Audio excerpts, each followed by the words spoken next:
Second semester का हम लोग मैथ पढ़ेंगे। हम लोग समीकरण के बारे में पढ़ रहे थे, आज हम उसका चौथा पार्ट देखेंगे। चौथे पार्ट में यानी इससे पहले जो तीसरा पार्ट हम लोगों ने देखा था उसमें मैंने आपको कुछ समीकरण संबंधित क्वेश्चन के बारे में बताया था। इसमें भी आपको कुछ उससे रिलेटेड और भी क्वेश्चन जो आपके पेपर में के दृष्टि से आते हैं उनको हम बता रहे हैं। जैसे यहाँ पर पहला क्वेश्चन है, एक संख्या और उसके 2/3 का योग।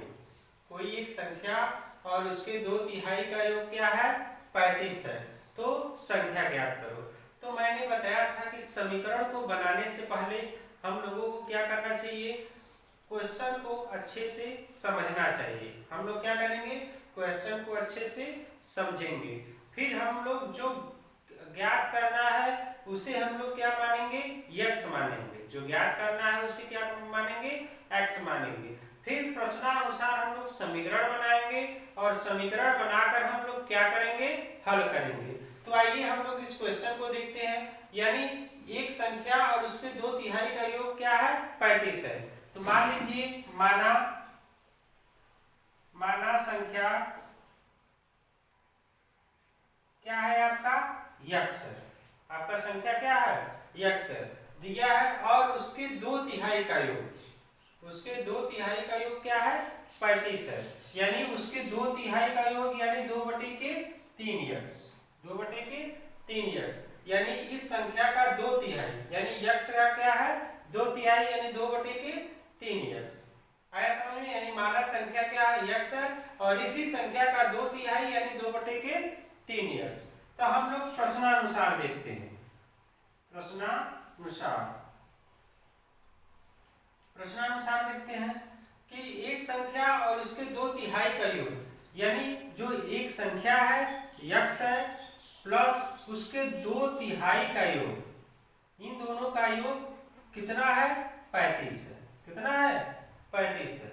यानी कोई एक आपकी संख्या है और इसका 2/3 यानी 2/3x बराबर कितना है? आपका 35 है। तो हमको क्या बताना है? संख्या ज्ञात करना है कि वह संख्या क्या है। तो हम लोग इसको क्या करते हैं? सॉल्व कर लेते हैं। देखिए हमने क्या किया, जो हमको ज्ञात करना था उसको हमने क्या किया? x मान लिया और हमने फिर क्या किया? प्रश्नानुसार समीकरण बना लिया। अब हम लोग क्या करेंगे? इस समीकरण को क्या करेंगे? हल करेंगे। तो यहाँ पर देखिए, यहाँ पर कुछ नहीं है तो इसको क्या मान लीजिए? 1 मान लीजिए और 3 का क्या लीजिए? एलसीएम लीजिए। तो ये आपका क्या आएगा? 3 आएगा और 1 में 3 से डिवाइड करेंगे यानी 3 में 1 का तो कितनी बार जाएगा? 3 बार। और 3 में x का करेंगे तो कितना आएगा? 3x आएगा। उसके बाद प्लस का साइन है तो प्लस लगा देंगे और 3 में 3 का हम लोग डिवाइड करेंगे तो कितनी बार जाएगा? 1 बार जाएगा। 1 में 2 का मल्टीप्लाई कर देंगे तो कितना आएगा? 2x आएगा बराबर 3 2 कितना होगा? 5x बटे कितना होगा? 3 बराबर कितना दिया है? 35 दिया है। यानी आपका 5x बराबर, यानी ये इधर जाएगा तो क्या हो जाएगा? गुणा में हो जाएगा। तो ये आपका 35 गुणे कितना हो जाएगा? 3 हो जाएगा। 35 गुणे 3। अब हम लोग यहाँ से क्या करेंगे? x की वैल्यू निकाल लेंगे। तो इधर जाएगा तो यह क्या हो जाएगा? बटे में हो जाएगा। तो ये क्या हो जाएगा? बटे में 5। तो 5 से इसको काट देंगे। 5 7 35, 7 त्रिका 21, यानी x बराबर क्या हो जाएगा? x बराबर कितना आ जाएगा? 21 आ जाएगा। x बराबर कितना आ जाएगा? 21 आ जाएगा। यानी आपका वह संख्या कितना है? 21। यानी संख्या जो आपका पूछेगा वह संख्या कितना है? 21 है। आइए फिर से इस क्वेश्चन को देख लेते हैं। मैंने बताया कि कोई एक संख्या है उसके 2/3 का योग क्या है? 35 है। तो संख्या ज्ञात करना, तो मान लीजिए वह संख्या क्या है? x। उसी संख्या का क्या है? 2/3 यानी उसकी 2/3 का योग कितना है? यानी इसके 2/3 का योग क्या है? 35 यानी 2/3x उसी संख्या का। अब प्रश्नानुसार हम लोग समीकरण बना लेते हैं। x प्लस 2/3x बराबर 35 यानी इन दोनों संख्याओं का योग कितना है? 35 है। इसको हमने सॉल्व किया और सॉल्व करने के बाद क्या हुआ? x की वैल्यू कितना आ गई? 21 आ गई। यानी यही आपका क्या है? आंसर है। आइए अब हम लोग दूसरा क्वेश्चन देखते हैं। यहाँ पर आपका 48 विद्यार्थियों की एक कक्षा में लड़कियों की लड़कों की संख्या की क्या है 1/7 गुनी है।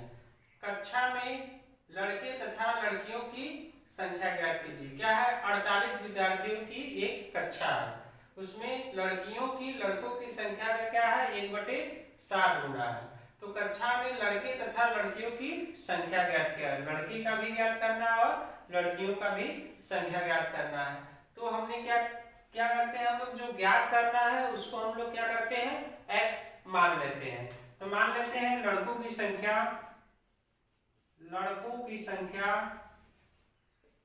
माना लड़कों की संख्या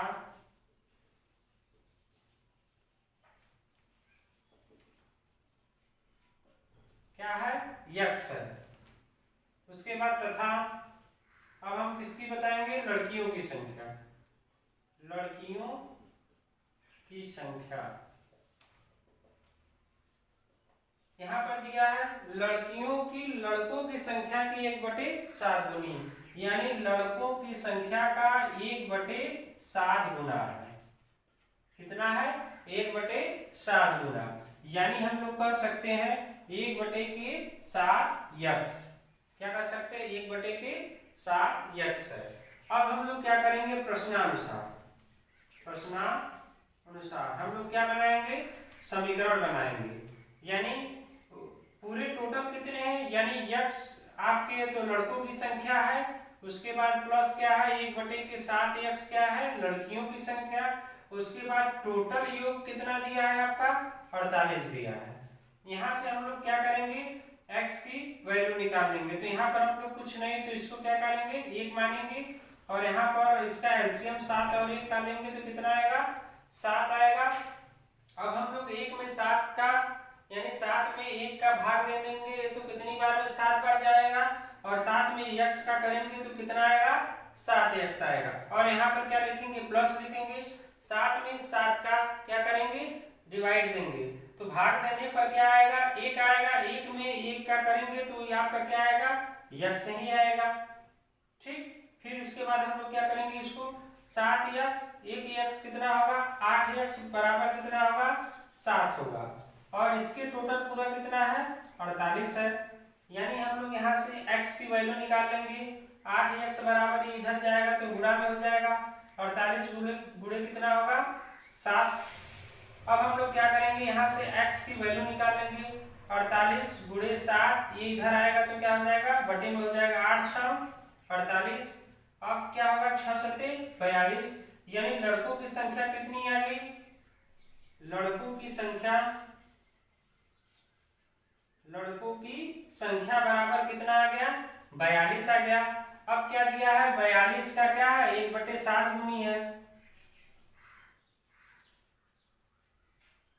अब इससे हम लोग काट देंगे 6 7 42, तो लड़कियों की संख्या आ जाएगा संख्या बराबर कितना आएगा 6। आइए हम लोग फिर से देख लेते हैं। मैंने बताया आपको कि 48 विद्यार्थियों की एक कक्षा में लड़कियों की लड़कों की संख्या का क्या है 1/7 गुना है, तो कक्षा में लड़के तथा लड़कियों की संख्या बताना है। तो मान लीजिए कि माना लड़कों की संख्या क्या है x है, हमने मान लिया जो हमको ज्ञात करना है उसको हमने क्या मान लिया x मान लिया। हमको दोनों ज्ञात करना है, लड़के का भी ज्ञात करना है लड़कियों का था, हमने लड़कों की संख्या क्या मान लिया x मान लिया, तथा लड़कियों की संख्या क्या है लड़कों की संख्या का 1/7, यानी लड़कों की संख्या किसको माने x को माने हैं, x का क्या है 1/7 गुना है, यानी 1/7 x। अब उसके बाद हम लोग क्या करेंगे प्रश्नानुसार चलेंगे। प्रश्नानुसार हम लोग क्या करेंगे समीकरण को बनाएंगे।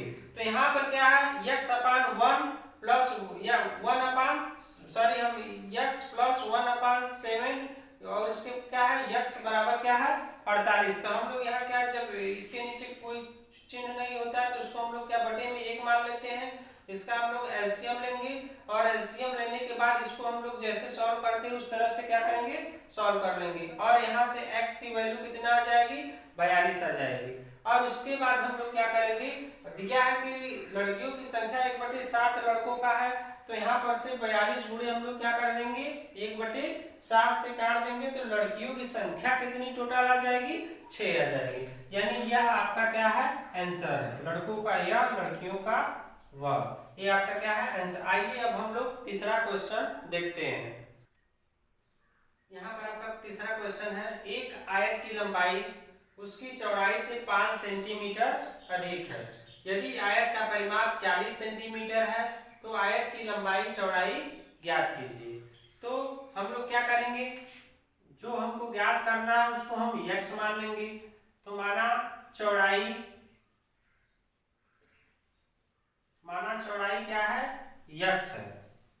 उसके बाद दिया है आयत की लंबाई। अब हम इसकी क्या निकालेंगे? लंबाई निकालेंगे। तो लंबाई बराबर क्या दिया है कि जो आपका चौड़ाई का क्या है, उसकी लंबाई उसकी चौड़ाई का क्या है? 5 सेंटीमीटर। चौड़ाई से 5 सेंटीमीटर क्या है? अधिक है। यानी इससे क्या है? 5 सेंटीमीटर अधिक है। यानी इसको हम लोग क्या लिखेंगे? x + 5। अब हम लोग क्या निकालेंगे? आयत का परिमाप। हम लोग जानते हैं कि आयत का परिमाप होता है 2 कोष्ठक में लंबाई प्लस चौड़ाई। तो हम लोग जानते हैं यहाँ पर 2 और यहाँ पर क्या है? लंबाई इसका क्या है आपका? x + 5 प्लस आपका चौड़ाई कितना है? x है। इसको हम लोग सॉल्व करेंगे तो यह आपका होगा 2x + 5 और एक कोष्ठक के बाहर 2। अब हम लोग क्या करेंगे? प्रश्नानुसार आप लोग क्या करेंगे? इसका प्रश्न या इसका हम गुणा भी कर सकते हैं अंदर। तो इसको अगर और सरल करना है तो क्या लिख दीजिए? 4x + 5 × 10। आइए हम लोग अब क्या करते हैं? समीकरण अनुसार चलते हैं, प्रश्नानुसार।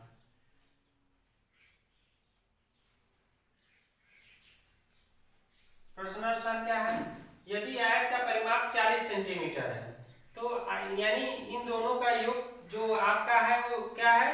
40 सेंटीमीटर है। तो आयत की लंबाई ज्ञात कीजिए। x + 10 बराबर कितना है आपका? 40 है। तो हम लोग यहाँ से क्या करेंगे? x की वैल्यू निकाल लेंगे। तो ये 4x बराबर क्या होगा? 40 माइनस क्या होगा? 10। उसके बाद हम लोग क्या करेंगे? यहाँ से 4x बराबर 40 में से 10 गया, कितना बचेगा? 30। तो x बराबर क्या करेंगे? 30/4। अब 2 से काट देंगे 15 बार में, ये कितना बार में? 2 बार में। क्या आएगा? 15/2। यानी ये कितना आ गया? 7.5। यानी x बराबर कितना आ गया? 7.5। यानी ये क्या आया? चौड़ाई है। क्या गया? चौड़ाई। अब हम लोग क्या निकालेंगे? लंबाई निकालेंगे। लंबाई निकालने के लिए हम लोग क्या करेंगे? यहाँ पर x + 5 जो है, x का मान धर देंगे 7.5 + 5 ऐड करेंगे तो कितना आएगा? 12.5 सेंटीमीटर।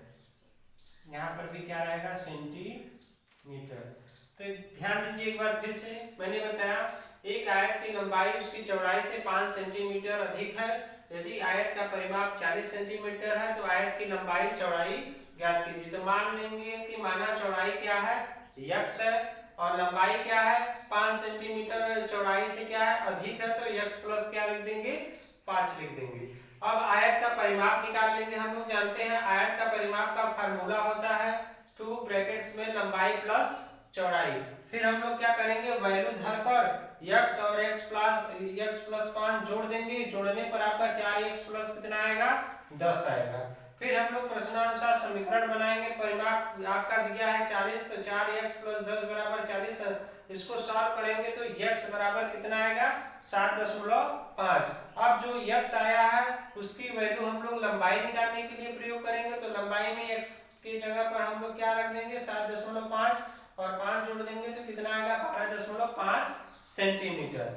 अब आइए हम लोग अगला क्वेश्चन देखते हैं। यहाँ पे दिया है 3 लगातार पूर्णांकों का योग 51 है। तो पूर्णांक बताइए।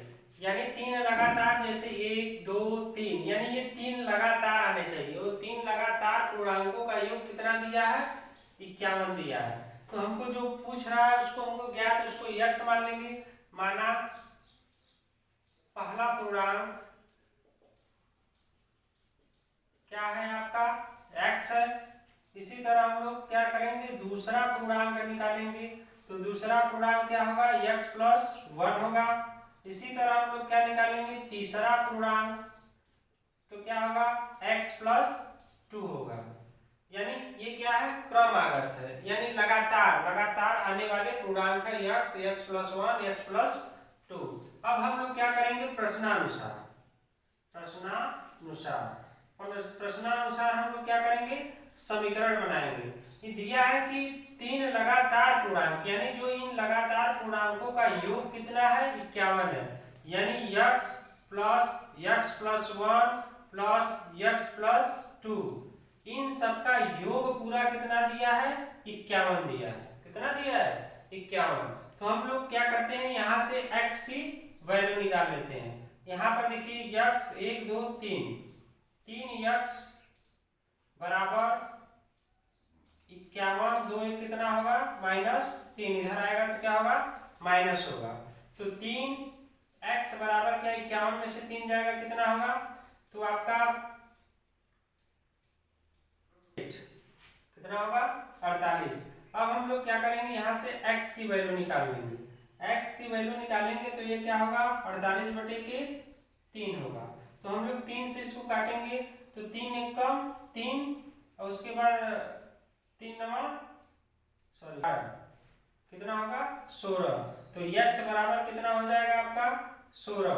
यानी जो x वाली हमारी जो पहला पूर्णांक है, यानी पहला पूर्णांक की बात करें तो जो आपका पहला पूर्णांक आएगा वह कितना आएगा, 16 आएगा। इसी तरह हम लोग दूसरा पूर्णांक देखेंगे। तो दूसरा पूर्णांक क्या है, x प्लस 1 है। यानी 16 में क्या करेंगे, 1 जोड़ेंगे कितना आएगा, 17 आएगा। इसी तरह हम लोग तीसरा पूर्णांक देखेंगे। तो तीसरा पूर्णांक आपका क्या है, x प्लस 2 है। यानी हम लोग 16 में 2 ऐड करेंगे कितना होगा, 18। यानी 3 लगातार 16, 17 और 18, ये 3 लगातार पूर्णांक है जिनको जोड़ने पर कितना योग आ रहा है, आपका 51 आ रहा है। इसको जोड़कर भी चेक कर सकते हैं कि 51 आया कि नहीं। तो हम लोग जोड़ देते हैं, 7 6 13 को 3 हाथ में आया, 1 2 2 1 3, 33 होगा। 33 में क्या करिए, 18 जोड़ दीजिए। तो 8 2 10 11 को 1 हाथ में आए, 3 1 4 1 5, यानी इसका टोटल योग कितना हो गया, 51। यानी 3 लगातार पूर्णांकों का योग क्या है, 51 है। फिर से एक बार देख लीजिए, इसको रिपीट कर दे रहे हैं। तो जो आपको पूछ रहा है उसको हम क्या करेंगे, x मान ले। हमको 3 लगातार पूर्णांक पूछ रहा है, तो हम लोग क्या करेंगे, पहला पूर्णांक क्या मान लेते हैं, x मानते हैं। दूसरा पूर्णांक क्या मानते हैं, x प्लस 1। तीसरा क्या मानते हैं, x प्लस 2। अब हम लोग क्या करेंगे, प्रश्नानुसार समीकरण बनाएंगे। प्रश्नानुसार बोल रहा है इन तीनों पूर्णांकों का योग 51 है। तो x प्लस 1 x प्लस 2 को ऐड कर देते हैं। तो यहाँ पर कितने x है, 3x है, 2 1 कितना होगा, 3 होगा। तो इधर जाएगा तो माइनस हो जाएगा, तो 51 माइनस कितना होगा, 3 होगा। तो 3x बराबर कितना आ जाएगा आपका, 48। तो x बराबर वैल्यू कितनी जाएगी, 16। अब सब जगह हम लोग पहला पूर्णांक, दूसरा, तीसरा में x की वैल्यू रख के निकाल लेंगे। जो आपका आंसर आया 16 17 और 18। आइए अब हम लोग अगला क्वेश्चन देखते हैं। यहाँ पर क्या है, 8 के 3 लगातार गुणजों का योग 888 है। तो गुणज बताना है कि गुणज क्या होगा। तो 8 के 3 लगातार गुणजों का योग क्या है, 888 है। तो मान लीजिए पहला जो गुणज है आपका, माना पहला गुणज जो है आपका क्या है, x है। और हम लोग क्या करते हैं, दूसरा गुणज देखते हैं। यानी हमको 3 लगातार बताना है, यानी गुणज मतलब इसका मल्टीपल। हम लोग कर सकते क्या है, x प्लस 8 है। इसी तरह हम लोग क्या निकालेंगे, तीसरा गुणज। तो तीसरा गुणज क्या होगा, x प्लस 16 होगा। यानी ये 3 लगातार क्या है, 8 के गुणज है। तो हम लोग क्या करेंगे, प्रश्नानुसार हम लोग क्या करेंगे, समीकरण बनाएंगे। इन तीनों का योग कितना है, 888 है। यानी x plus x plus 8 plus x plus 16, इन सब का योग कितना है 888 यानी 888। अब हम लोग इसको क्या करेंगे सॉल्व कर लेंगे, यहाँ से x की वैल्यू निकालेंगे। तो x तीनों जोड़ेंगे तो कितना होगा 3x होगा, और हम लोग बराबर क्या होगा 16 8 कितना होता है 24 होता है। तो हम लोग क्या करेंगे 888 माइनस इधर आएगा तो माइनस होगा, कितना होगा 24 होगा, और 3x बराबर कितना होगा 888 में से 24 को माइनस करेंगे तो कितना होगा 864, कितना आएगा 864। और यहाँ से हम लोग क्या करेंगे x की वैल्यू निकालेंगे तो 864 बटे कितना होगा 3 होगा। 864 में हम लोग क्या करेंगे 3 का भाग देंगे, तो 3 का भाग देने पर कितना आएगा 288, कितना आएगा 288, यानी x बराबर कितना आ गया 288। यानी जो पहला गुणज है, अगर हम पहला गुणज की बात करें तो पहला गुणज आपका कितना आएगा 288। इसी तरह हम लोग क्या करेंगे दूसरा गुणज देखेंगे, जो दूसरा गुणज आपका क्या आएगा x प्लस 8 है यानी 288 प्लस क्या करेंगे 8 ऐड कर देंगे, तो 288 में से 8 क्या करेंगे जोड़ेंगे तो क्या होगा 296, कितना होगा 296। इसी तरह हम लोग क्या करेंगे तीसरा गुणज देखेंगे। तीसरा गुणज आपका क्या है x प्लस 16 है यानी 288 में प्लस 16 क्या करना है ऐड करना है। 8 6 14 को 4 हाथ में आए, काटे 9 तो 0 हाथ में 2 1 कितना होगा 3, तो ये कितना होगा 304, यानी यह आपके 3 गुणज है। आइए फिर से इस क्वेश्चन को देख लेते हैं। माना यहाँ पर आपके 3 गुणज बताना है, तो मान लीजिए पहला गुणज x है, दूसरा गुणज x प्लस 8 है, तीसरा गुणज क्या है x प्लस 16। अब इन तीनों का योग कितना है 888, तो इन तीनों का योग कितना 888। यहाँ से x की वैल्यू निकाल लेंगे, जो x की वैल्यू आएगा पहला दूसरा तीसरा गुणज में रख के हम लोग x के जगह इस वैल्यू को निकाल लेंगे मान। जो आपका अलग अलग जो मान आएगा कितना आएगा, पहला गुणज 288 आएगा, दूसरा 296 आएगा, तीसरा 304 आएगा। ये आपका आंसर है। तो उम्मीद होगा कि आज का वीडियो आपको बहुत अच्छा लगा होगा। आगे हम लोग नेक्स्ट वीडियो में फिर इसी तरह मिलेंगे। धन्यवाद।